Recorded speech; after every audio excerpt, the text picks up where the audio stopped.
Usted dijo que no había mencionado alguna de las alternativas. Sí. ¿Cuál sería? Bueno, el periodista sos vos, Ah, bueno. pero hay Por eso le miles de pregunto. alternativas. Ok. ¿Y al respecto del acuerdo comercial con Estados Unidos? Los acuerdos comerciales, como ustedes bien saben, suelen ser muy laboriosos, llevan mucho tiempo, especialmente en la parte técnica. Entendemos que, por supuesto, el canciller Pablo Quirno es uno de sus principales temas y entendemos que en cualquier momento vamos a conocer finalmente el acuerdo. No podemos dar precisiones porque no las tenemos y porque efectivamente los equipos siguen intercambiando información y siguen intercambiando cuestiones que hacen a la parte técnica del acuerdo. También cuando tengamos algo definido, de hecho, los avances muchas veces corren por cuenta o los anuncia muchas veces la Casa Blanca o la administración Trump antes que nosotros, pero estamos coordinados y estamos tratando de darle la mayor celeridad posible. Te repito, dentro de lo que el propio esquema de avance de un acuerdo de tal magnitud tiene, ¿no? ¿Qué tal, Manuel? Peralta, Bueno, me estoy muriendo de calor, Peralta. cerramos el año. Y vos me haces preguntas que después tengo que responderte No, 15 minutos. te pido, voy a acudir a tu poder de síntesis. Cortito, te hago una nada más. Con respecto a lo que anunciaste del ANDIS, que deja de tener funciones y pasa al área del Ministerio de Salud. ¿Qué es lo que va a pasar, para que se entienda un poco más, con lo que se quiso derogar en el presupuesto, que fue, bueno, fondos que se reclamaban para la discapacidad, la emergencia en discapacidad y además del financiamiento universitario? Hablaron acá de reasignar partidas, como para entenderlo, a ver qué significaría eso. Y después, si querés... Sí, igual no, son dos cosas distintas. Una cosa es la reorganización del ex Andis, digamos, o de la, por eso. que el Pero ya que objetivo, tocaste el objetivo es transparentarlo al infinito, digamos, ¿no? Sí. Y además recortar estructura inútil y que no tiene sentido después de haber finalizado la auditoría correspondiente, ¿no? No lo hicimos antes precisamente porque había una auditoría en curso, no lo podíamos hacer. Que nada tiene que ver con, en tal caso, temas presupuestarios. Temas presupuestarios que siempre vamos a cumplir con la ley. Digamos, no hay mucho para aclarar con respecto a eso. Nunca nos apartamos de la ley, no lo vamos a hacer ahora tampoco. Perfecto. Después veremos los mecanismos y veremos cómo son las implicancias y de qué manera lo hacemos, pero vamos a cumplir con la ley siempre. Por eso, ya que eso quedó claro y cerrado, te quería preguntar esto, que era la pregunta que iba a hacer. ¿Qué opinas de lo que, o sea, el gobierno, básicamente, no vos, qué posición tiene con respecto a lo que afirma Carlos Bianco, que quieren hacer en el 2026, algo que había impuesto María Eugenia Vidal como gobernadora, que no hubiese reelecciones indefinidas de intendentes, legisladores, concejales? Ustedes obviamente van a jugar en la provincia de Buenos Aires. ¿Cuál es la posición de ustedes al respecto? Bueno, nosotros con la perpetuidad en el poder estamos en contra y vamos a estar en contra siempre. Después lo que haga la provincia de Buenos Aires con su poder ejecutivo, en este caso el municipal, bueno, es un tema de la provincia de Buenos Aires que tendrán que discutir los ciudadanos de la provincia de Buenos Aires y que en tal caso lo harán a través de sus legisladores, pero es un tema que nos excede. Nosotros no estamos de hecho, completamente en contra de la perpetuidad o de perpetuarse, de que una persona esté eternamente en el poder hasta el día de su muerte. Nos parece delirante. Pero es decisión del ciudadano a través de sus legisladores y hay que respetarlo, ¿no? ¿Qué tal? Buen día, ministro. ¿Cómo le va? Muy bien, Diego ¿vos? Ruiz Díaz, de Radio Provincia. Bueno, le quería consultar en torno a la aprobación del presupuesto.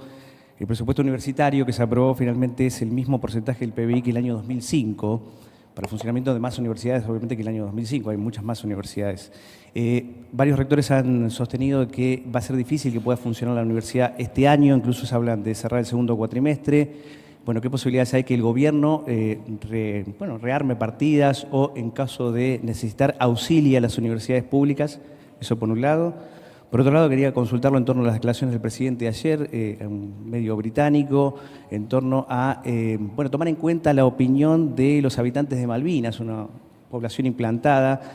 ¿Se va a cambiar la política argentina en torno a la causa Malvinas? ¿Se va a consultar a los habitantes de esas islas en torno a una política pública? ¿Se vuelve a los 90 con una suerte de política de seducción? Bueno, son las dos consultas que le quería hacer.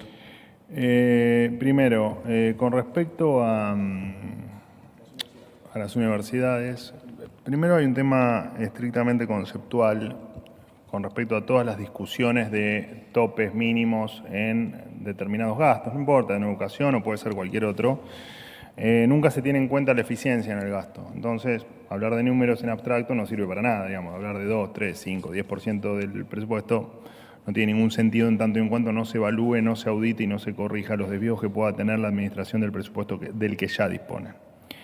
Por lo tanto, es obsoleta, digamos, esa discusión. Discusión que además no vamos a dar. No la dimos nunca, no la vamos a dar ahora.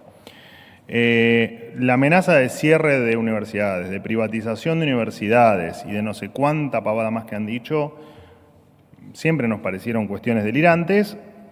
A los hechos me remito, digamos, no hay una sola universidad que haya ni dejado de funcionar, ni dejado de dictar clases, ni que haya cumplido con sus cronogramas, más allá de tomas y de paros que hemos conocido a través de estos 2 años. Por lo tanto, la verdad es que no puedo tomar una declaración de que las universidades van a dejar de funcionar, porque eso no va a pasar. Así que lo tomo como declaraciones de tal vez alguien que efectivamente opina así, que no sabe de la realidad de las universidades, o alguien que sabe de la realidad de las universidades y que, bueno, quiere ponerle un poco de ritmo, digamos, a tal vez alguna discusión parlamentaria o alguna discusión en la opinión pública. Pero la verdad es que no le prestamos atención, ¿no? Las universidades no están en riesgo, no van a estar en riesgo nunca y siempre vamos a defender a las universidades porque es lo que corresponde aparte y porque es nuestra filosofía. Le quería preguntar, ¿no está auditando el Gobierno Nacional entonces a las universidades como había dicho que iba a auditar? Eso por un lado. Y por otro lado, también el Gobierno Nacional pauta los aumentos salariales de los profesores universitarios. El año pasado fue por debajo de la inflación. Sí. Este año, ¿qué tiene previsto en torno a los profesores universitarios? Está prevista la paritaria, está en debate la paritaria con el sector universitario y con respecto a... ¿Qué otra pregunta me hiciste? Otro que me llenó de preguntas. No, la auditoría. Que usted, y las auditorías se fueron haciendo a medida que se nos fueron permitiendo. El tema es que nunca logramos la... ¿Cómo decirlo? Nos esperábamos encontrar con otro tipo de anfitriones. ¿Qué pasa? Sí, perdón. Buenos días, portavoz. Ana Delicado Palacios, de la agencia Sputnik. ¿El Gobierno es consciente de que la decisión de trasladar la embajada argentina a Jerusalén, tal y como ha ratificado varias veces el presidente, entra en contradicción con el principio de integridad territorial, que es en el que se ha basado Argentina a través de la diplomacia a lo largo de su historia y durante los diferentes gobiernos para sostener su reclamo territorial sobre las Islas Malvinas y que, por tanto, estaría lesionando el reclamo de Argentina justamente sobre el archipiélago? Y si me deja una segunda pregunta. El Gobierno afirma que con la gestión actual Argentina se está reinsertando en el mundo y participando en el concierto de las naciones, pero en las votaciones de la Asamblea General de Naciones Unidas, el voto de Argentina es siempre en solitario con Estados Unidos y separándose del voto de los 190 países restantes, muchos de ellos occidentales. En la última sesión, que fue el 15 de diciembre, Argentina votó, por ejemplo, contra los derechos del pueblo migrante, de los niños o contra el fin de la violencia contra las mujeres que trabajan en el ámbito rural. Entonces, quería preguntarle a qué se debe esta dicotomía. Gracias. La primera respuesta es no y la segunda respuesta no hay ninguna dicotomía.